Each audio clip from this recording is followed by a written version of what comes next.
Tarik Talk. Your host, Tarik Mendes, takes you on a journey with guests from all around the world. Broadcasting around the world. Around the world. This is Tarik Talk.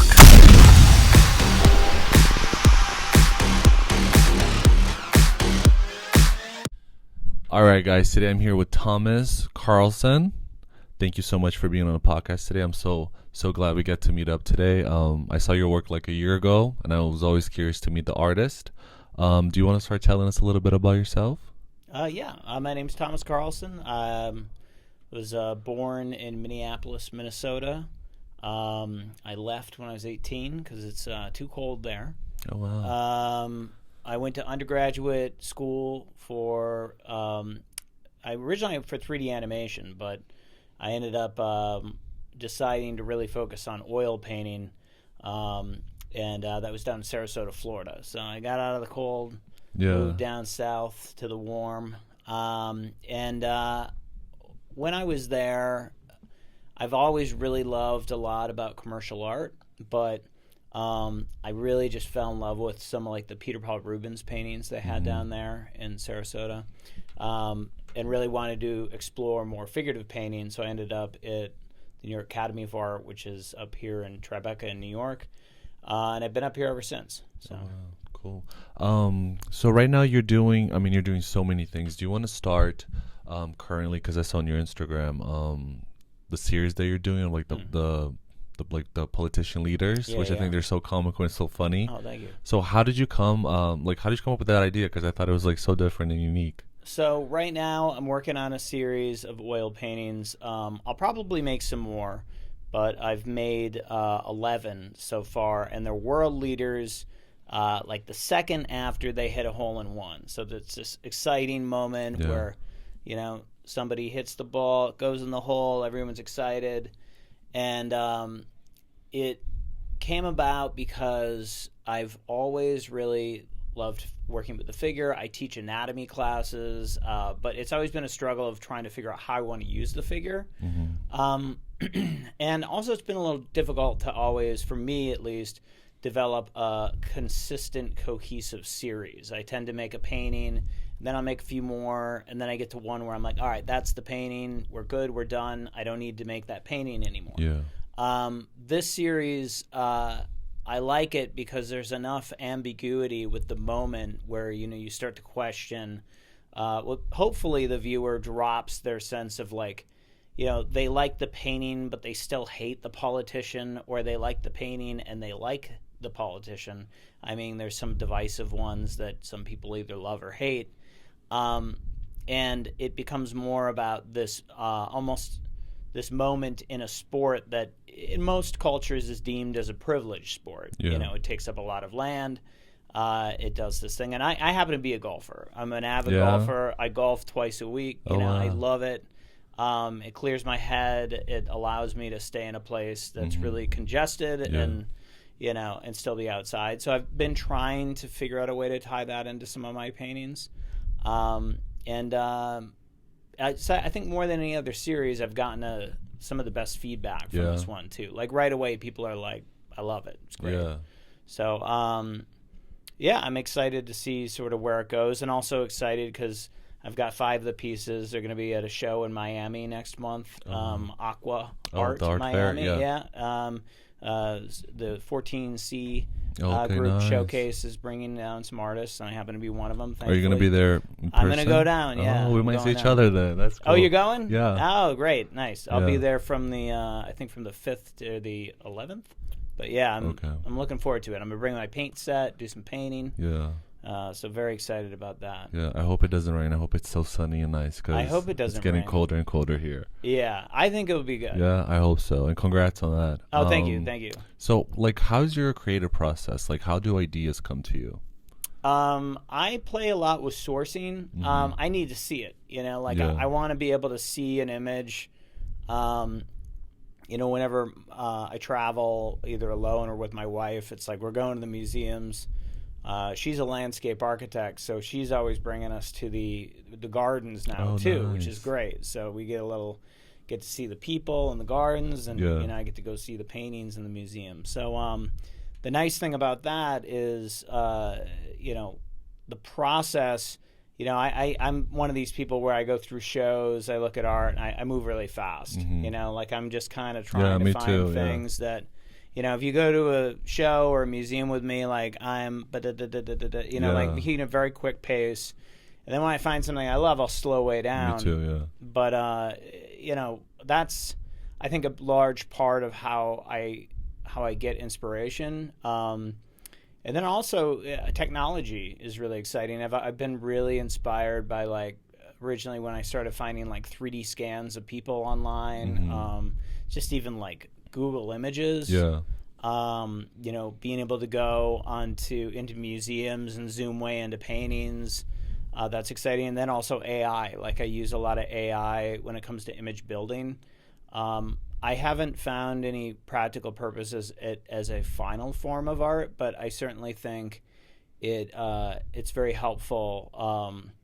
And it's, you know, obviously a little controversial. It's a bit of the camera of today. You know, how you know, if you look at a lot of the art back in the mid 1800s and artists that started using the camera, artists that didn't, and just really how it completely changed the art market. You know, like you'd make money as a sculptor making death masks. You know, in 1830, but you know, in 1870, you know, people weren't really doing that as much. Or hiring someone to paint your grandma, you know, you just take a picture of her. So obviously it's divisive, but I think it's a really good way to take a mirror and aim it at your painting. You know, I remember in art school, like you look through the mirror, you see your painting, you see it different, you know, that kind of creates some sort of change and ultimately allows for you to explore other avenues within the piece. So, so that's mainly where I get my inspiration. And travel is big, you know. Yeah, for sure. Obviously.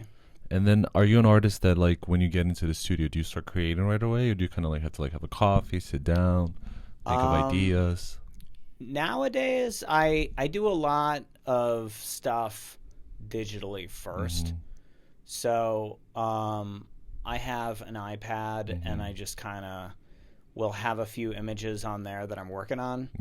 And I'll pull together usually anywhere from 20 and 30 images, you know, to develop a composition. And then I'll get it pretty close, and then I'll draw over it. And then I have something where I'm like, okay, this would be cool. This needs to be a painting, you know? And then it's almost like the act of painting it is to pay tribute to the image, right? Because if I just left it as an image on my iPad, it's going to get deleted. It's going to disappear from history. If I make a painting of it, you know, forever. Then, you know, people aren't going to throw that away, you know, and it's, and I have a lot of those now. So, but yeah, it's nice to have a lot of something too, where you can be like, wow, look at the work that I've done. So it's, for me, I you know, I don't want to see them, but I just like to know they're there. Because it does inspire me to then just kind of keep pressing forward and making more. But yeah. And do you have a preference, like time of day to create? Are you like a night person or a morning person? I mean, ideally, I probably do my best work late at night. I don't, you know, anymore. I've sort of like had to convert more to like I'm a daytime painter. And I've gotten pretty good. Like I'm kind of the same, you know, as I was. I used to always go to bed at like 4 a.m. and now I'm in bed at like 11:30. You know, and that's fine. You know, that's okay. You know, you get used to it. It's probably better for me. I have a tendency to like, especially when it's late at night or like Minnesota winter or something like that. You know, you let the obsession get the best of you, and you're out all night, and you know, before you know it, you're like the sun's coming up. That's because you're in the zone, right? Yeah, the art zone. Yeah, you know, it's good. It's a good thing, the art zone, but there's a lot you can do in the studio where you're wasting time. You know, and I think you can learn a lot from wasting time while making, but I think it's also good to do other things. You know, I think a lot of artists are guilty of spending too much time in the studio, and then they don't do other things. They don't meet other people. They don't get physically active. You know, I mean, that's one of the nice things I like about golf is it's like I'm meeting people I would literally never meet in any other situation. You know, and you know, I think I think that's great. I think you should meet as many different types of people as you possibly that's can. The beauty of life, right? You know? I think it's great. You know, everybo's got different things you can learn about. You know, you can't shut people out. You know. And do you have any artists that you're inspired by? I like artists that are no longer with us. Of that list, I really like John Singer Sargent, Rembrandt. You know, I actually really like a lot of you know, I went to Mexico City a couple years ago and went to Frida Kahlo's house. Oh, I love. And it's just something about being in that atmosphere and then like looking at her work, and you know, it's just really amazing. It's the spirit of like documenting what she was going through, but still like doing it in a very symbolic way. Is sort of, I think, what any artist would ever hope to achieve. You know, and I think that's why, you know, I think some of the greatest artists, you know, it can get a little like sometimes redundant, you know, how the same best artists are always thrown into everyone's faces. But I think they're the best. They're the ones that like encapsulated themselves in the work the best, like the Van Gogh and artists in that nature. I really like earlier on when I was painting, there's an artist, Wilhelm Hammershøi, who's a Danish painter who did these beautiful interiors and used a limited palette. So he would use like a warm, cool palette. And I was really inspired by that. And that's I think, lately what I've kind of been, where I'm like really trying to like limit my color palette a little bit more in like studies. I haven't really applied it to a series yet. The Hole-in-One series, which you know, I had never painted a golf painting prior to like April. You know, so I mean, it's like my series are like, you know, I do like 6 months bursts. I'm doing this now, and then you know, last year I was doing something different that involved AI, and then I do a lot of paintings that document my life. You know, like there's been a couple of instances recently where I was ill, and I was just about to ask that, like the hospital series. So there's, I thought it was phenomenal. So those paintings people react to really well too, and they're hard to paint. You know, I mean, they're not like, you know, it's like, oh, that should, you know, I don't think anyone's ever said like, oh, that should be your thing. But you know, when you make a painting and then overwhelmingly more people tell you about it, and not just like, oh, it got more likes or it got more whatever, or it got more comments, connected. But like people like send you messages and they call you and they're like, wow. You know, that's the series was 2 instances where one, I made a bunch of paintings at the beginning of 2001. I got COVID real bad, sick for 2 weeks. Then I was hospitalized for I think like 10 days, and they eventually gave me drugs to make it better.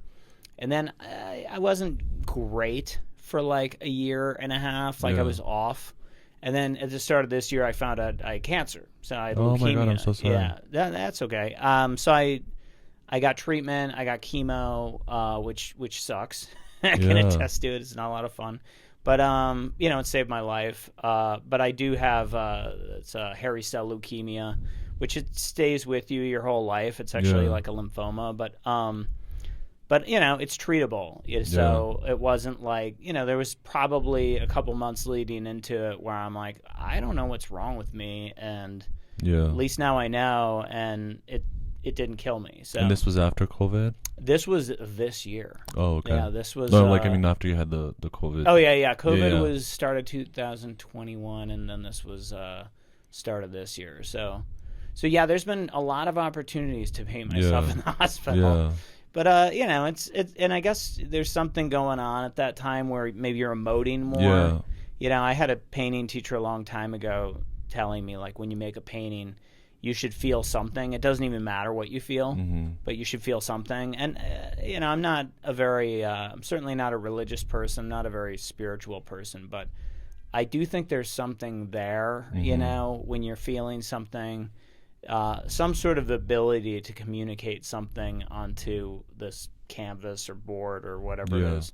That would make me second guess things, because I do think that those pieces, even digital, because a lot of the pieces that I did, I went to this place to get treatment, wonderful place.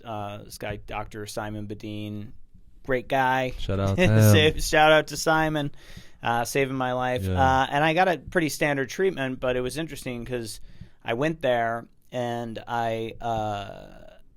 it was a very local. It was up on JFK, and it was very local. And people were going in for different, supplements, and so it was very much like you're in a room with a bunch of people from that neighborhood and from around there, and it was just a great opportunity to sit there and draw on my iPad. Yeah. So I have a lot of portraits of people, and I probably will show them at some point. I'm still figuring out how I'm going to do it, but I have about, I don't know, I think 12 or 13 portraits of people. Because, you're just sitting there.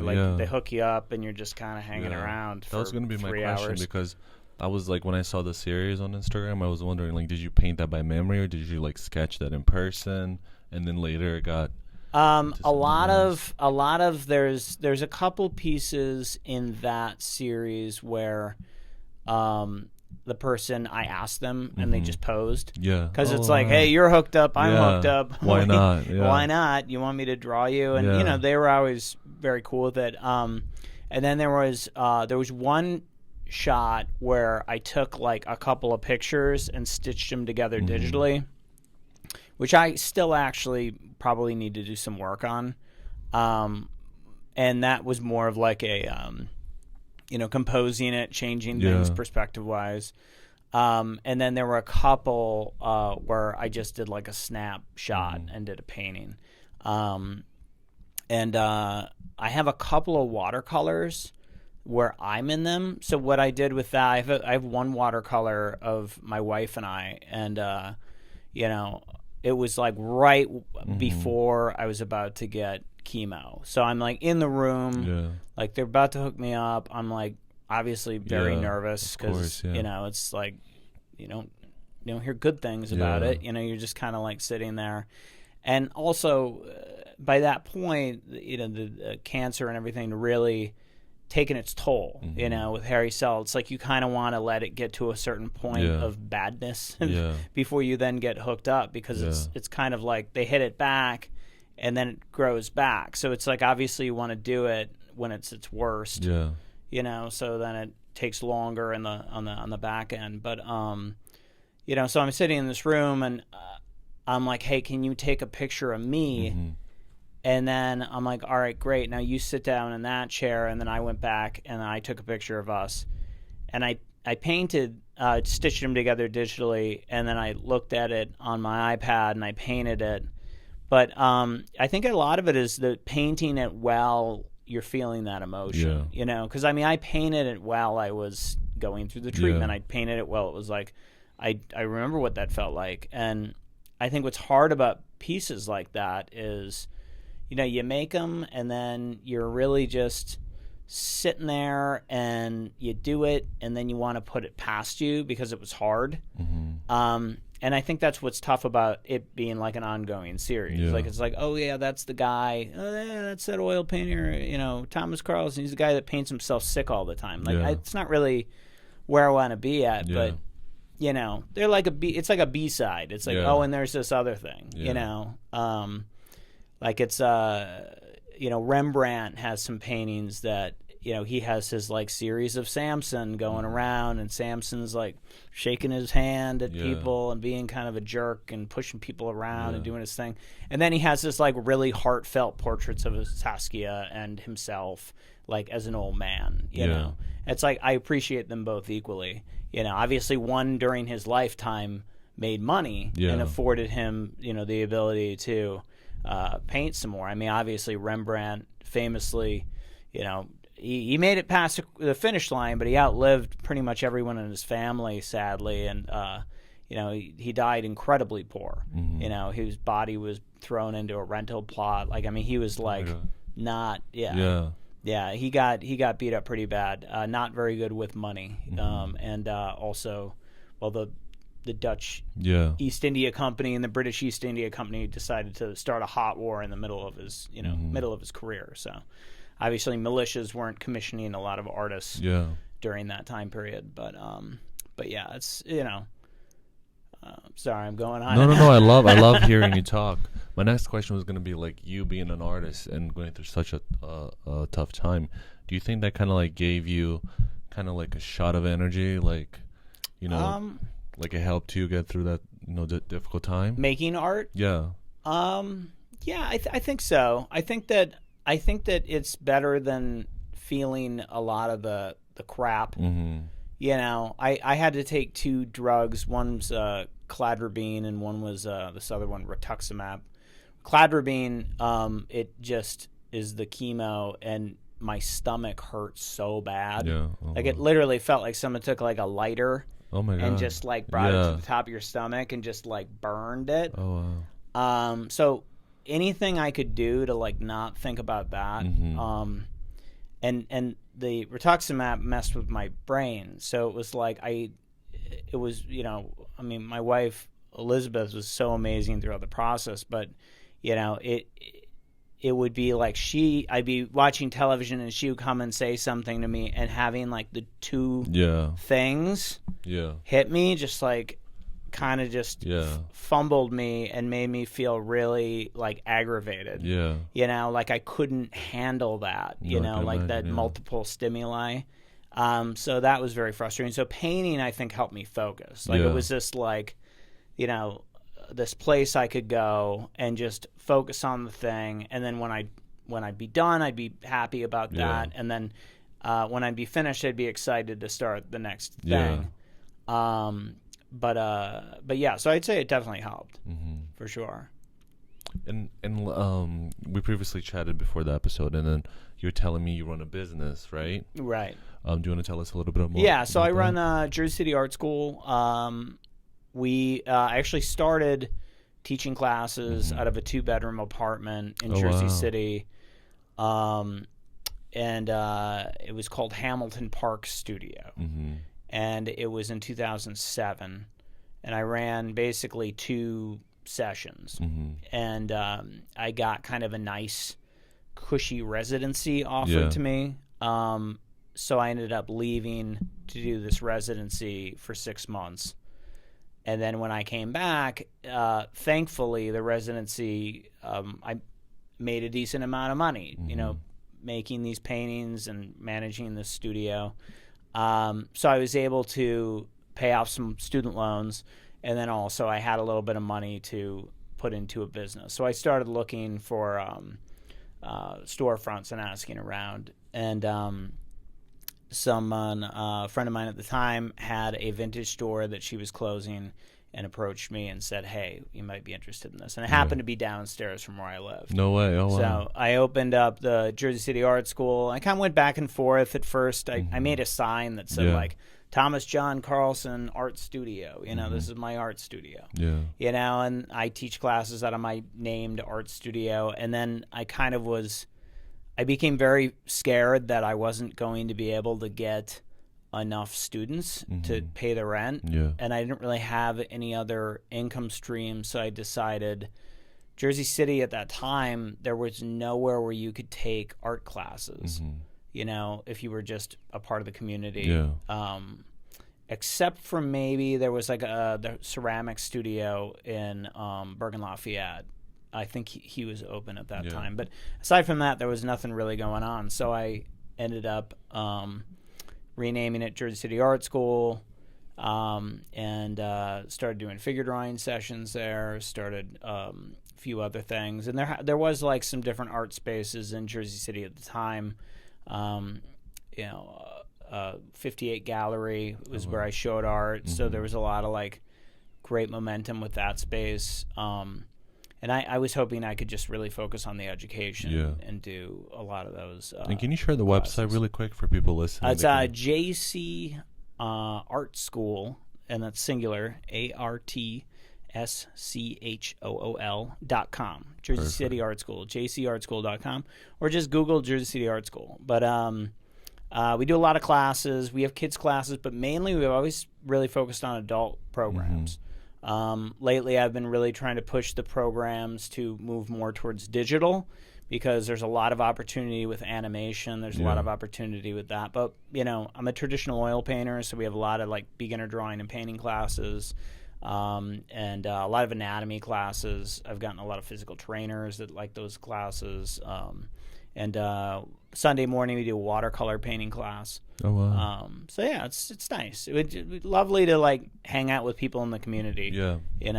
And how long have you had the business for? Opened in 2009, January 2009. So we actually ran classes at the end of 2008. We used to be on 5th Street, and then we were on the corner where Word Bookstore was on Hamilton Park. And then now the classes are at 313 3rd Street, which also is a gallery space, and we rent studio spaces there. And I've been renting that space since December 2010. Oh, nice. So, wow, that's a long time. Yeah, it's a while. Yeah, it's a minute. I feel different. That's amazing. I'm like a different person. No, yeah, that's amazing. So anybody like listening, if they're interested in like taking an art class or like taking their kids to get creative, they can just like go on the website, reach out to you. That's right. Yeah, you just sign up online. If you have questions, you can call or text. Probably text, because like everyone, I'm sure everyone is getting a million sales calls just like me. Yeah. So I don't always pick up the phone right away. Especially today.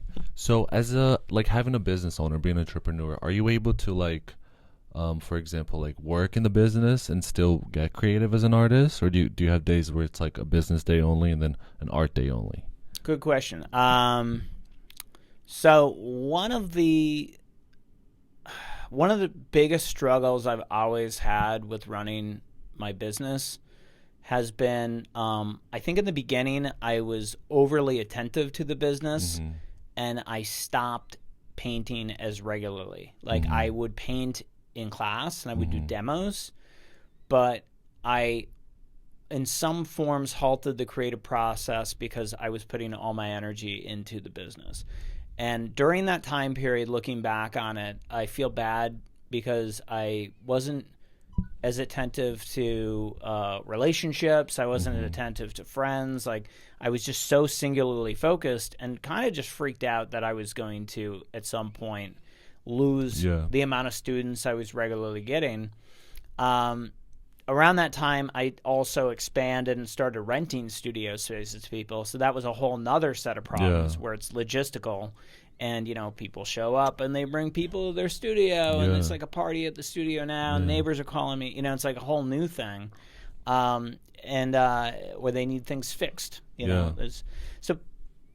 Oh my gosh! So you were doing basically everything. Like, I was doing all that, and it became overwhelming. So I think in the beginning, the problem was being overly attentive to the business. Thinking about it all the time, business expenses, all that. And then I kind of went the other way, where I was just like, I hit the wall, and I'm like, I'm gonna lose my mind. I went the other way and was like, I want to be creative again. Got really into music, writing music, playing music. Doing whatever I could. I played trumpet when I was younger. Nice. I just wanted to sing, so I started singing. Just getting super creative, and then going the other way with it. And that ping-ponging of like getting way too focused and then not being focused at all, I think eventually kind of settled in, and I kind of hit this stretch where I started hiring people. So when I focused on the business was when I had that person hired. Like I get together with them. I have like a little office space. I'm like, all right, this is what we're going to do today. We're going to make flyers for this. We're going to generate a coupon code system. We're going to do these things. And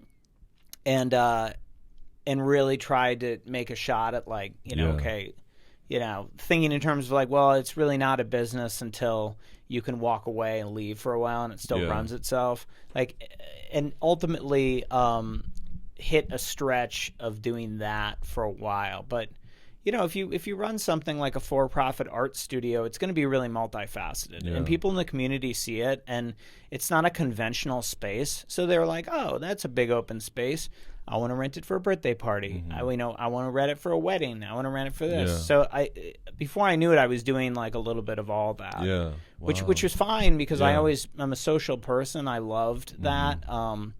In undergrad, like I was the place that had the house where you went to for a party. Yeah, you know, like you come to my house. You know, like because I like facilitating it. Yeah. I don't really know what to do in a situation where, I'm just kind of hanging out and talking about the same stuff over and over again. I get very like, I need to make something. Yeah. I need to be creative, or my brain kind of like starts spinning out a little. I think now I have a better understanding of where I'm capable of working and how far I'll go with my business, and then the amount that I really do at the end of the day know that my paintings are my legacy. Like do whatever I need to do to just keep making the paintings. Yeah. The paintings are going to be more important than anything. Make enough money to buy my time back, work on the paintings, and then also teach people that want to be taught. I started teaching at Montclair State recently, just 1 day a week, but 2 classes, and it's great. They call me professor. Oh, wow. It's like I see them getting better, and they're not like there for fun. Yeah. And I mean, I love the students in Jersey City. Like I wouldn't trade that for the world, but I mean, I need to be teaching on a couple of different levels. I feel like different, like interacting with different demographics, right? Yeah, but also not. Yeah, and if one of the demographics is like people that are gonna go and keep making art for the next 50 years. Yeah. You know what I mean? Yeah. Like a 19-year-old that has like 60 more, 70 more years of making art. You know, like that to me, I gotta be teaching some of those people. Like 1 day a week maybe, and then I teach. I teach every Monday night, Tuesday night, Wednesday night, and then all day Sunday at the art school. Oh wow. Thursday night I do band practice. Fridays open, Saturdays usually open, and then I'm painting throughout my days. Yeah. So it's kind of like fell into a pretty steady routine. You now. got like the sweet spot schedule now. Like how to maneuver. Yeah. There's some golf. Yeah, a little bit. Why not, right? There's some golf in the middle of the day. That cuts into the painting time a little bit, but And you mentioned music. Can you tell us about you started with trumpet? Yeah. So I'm in a band that I've been in now since probably 2011. Oh wow. And I mean, we're gonna start releasing stuff. I think that as an artist, for me, I fell in love with the aspects of making music, and really loved like the process of like bringing in different sounds, like messing around with GarageBand on iPad. And it was at a time in Jersey City where a lot of musicians were kind of like meeting up with other musicians and like writing stuff and getting a practice space and recording. So I met my friend Gabe Perry and Rudy and Rudy Stamp, a few other people. I met up with the sculptor Ryan, and then my actually now ex-wife Susan, and we started writing music as a band. It was called Papermaker. So Papermaker's taken on quite a few different forms, and has now been around for a while. And I've continuously played with Alex joined the band almost immediately. Continuously played with Gabe and Alex, and we have this studio practice, and we're going to be publishing 7 songs. Oh wow! And they're mainly songs that we wrote during the pandemic, with also John Messina and Josh Barsh, John on keys and Josh on the drums, and John is mixing down everything. So we're getting together, and now we're kind of working on the stuff that I originally got into music for, which was like I started making animations, I started making paintings to music, album covers, and I'm like, I really, I made an animation, and then I was like, oh, I got to make music for the animation, and I think that's what kind of started it. Was I started writing something goofy on the piano, really got into like dorking out about like, oh, the rule of fifths, that's how this works. Okay, cool. And then making that work together. And since I'm social, I pick my musicians' friends' brains about it, and like, well, how does this work, or what does this mean? And many of them stepped in and ended up just naturally evolving into this process. There's something also about talking to and hanging around musicians where the creative process is so collaborative. It's one of the things that now, after running an art school for almost a decade and a half, it's one of the flaws that I look back on with the visual arts, and the sort of like postmodern teaching aesthetic in this country. It's mainly about newness and about like, well, that's already been done, so you can shelve that idea. Whereas exercising the use of the tools, if you imagine like a visual arts class, in a situation like that, if you're focused on newness, there's no opportunity for you to like learn craft, right? So in music, like I played the trumpet. I was first chair trumpet. I really got into it, but I wasn't making up trumpet songs. I was playing pre-existing compositions in a room with a lot of people, and it was about craft.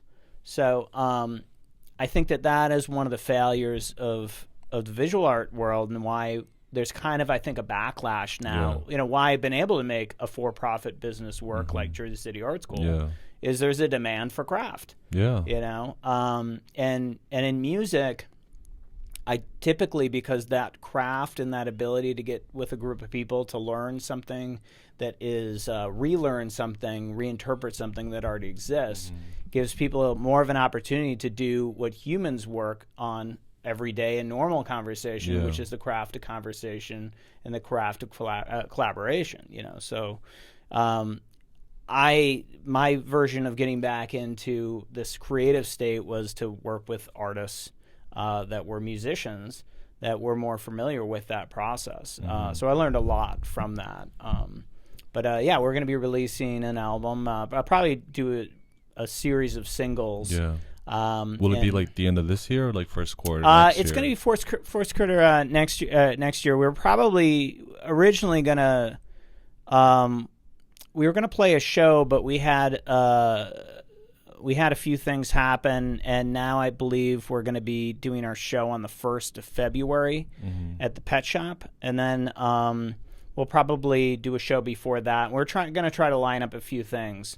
Hopefully get something out in New Hope and a few other spots. So we're going to start probably with a release of a single, maybe by the end of this year in December, and then we'll probably release another single in January, maybe a couple in January, and then obviously a couple more when we have our big release party, which will be in February. But yeah, it's interesting. I mean, the whole music has obviously been turned on its head with streaming and all that. I was about to say, do you guys have any material right now out for streaming that we can listen to? Papermaker has a podcast, so there are 3 tracks that are out. If you look up Papermaker Music under Apple, you should be able to find it. But I don't. None of it's on Spotify, but they will be soon. So. Looking forward to it. Yeah, me too. I can't wait to listen. And how do you find the comparing like the creative process in art and the creative process in music for you? Like, how's that experience? Personally, I think that the creative process in music is there's been a couple songs where I'm like, all right, this is a song I wrote, and I'll usually grab my phone and it will be like voice memo. And I'll be in my car, and I'll be like hitting the steering wheel and like singing like a line. There's probably a couple of the songs in this recent album that were written that way. Most of them were improv. So we have a studio. We have about 16 audio lines. We hook up to everything and record everything that we do. And Gabe's an amazing guitarist. Alex is an amazing bassist. They kind of start laying it down. And drums will come in, keys will come in, and we'll just find a mode, and then we'll listen back to it and say, okay, well, this part is great, and that part's great, and then we'll take that, and then we'll try to, in the next session, try to recreate that. And then once we've recreated it, sometimes I'll sit down and be like, all right, well, I got to write some lyrics for the chorus, or I got to perfect this. So I'll write down something, usually to the beat. So it is truly like it's very like a genuine collaborative improv creative process. Wow. Yeah. That's so cool. It's something about the process that I found out is just like when we're in the middle of it, I'll just start saying things. Yeah. And I wouldn't call it, it's not like really rap. Yeah. And it's not really like, trap. It's not, sometimes I'll dabble, a little bit, but it's more like trying to find, like a melody in a way. Like, it's almost like if you imagine like going to art school and learning painting, you learn about images and inspire ambiguity. Within music, I started thinking in terms of how to rewrite some of the hooks and the lyrics, and it translates really well, which is nice. I think music has always been sort of my favorite connection to the visual arts, because visual artists, at least me as a visual artist, is there's a slight obsession with not dying, and there's like a little bit of a I really love my favorite paintings by any artist are paintings they do towards the end of their life. Like I don't know what it is. Like I always smell them out. I'm like, oh, I love that piece, and it's like, oh well, guy had lived like another year. Like there was something. Yeah, I'm like that too. That's funny. Something that had going on. So I think visual artists, they know that the piece of art, more than anything else, is their lineage, is their way of, it's their version of like, almost like a giving birth in a sense. A man making this thing, or even a woman. Either one, anyone at all making a piece of art. It's essentially how you're projecting yourself into the future. And in music, you do that as well because you can record it. Right. You can do that with any of the forms, but in music, you have a lot of control of that. I think it, in contrast to something like dance, which is so immediate and temporal. It's. I think usually, if you're a creative thinker, you gravitate towards painting if you have that concern. Whether you know it or not. And have you always, going back to your creative process, have you always painted in oil, that like from the beginning? I started with acrylic. I really, my first online handle on AOL was acrylic 16. Oh wow, so, AOL. Yeah, I really liked acrylic for a while. It was my favorite medium. I think my sophomore year of college, I tried oil again. I had tried, like, somebody gave me some water-soluble oils. I did not like how they felt, like, at an early age. So I switched over to oil and did some oil paintings for, like, an illustration assignment when I was in undergrad. And then I fell in love. I'm like, well, this is what I've been wanting acrylic to do this whole time. So I primarily work with oil. If I want an acrylic look, I work digitally. And I really love watercolor now too. I do a lot of watercolor paintings. Yeah, as you said, on Sundays, right? Too, especially. Yeah. Come on out. Yes. Sundays, Jersey City Art School.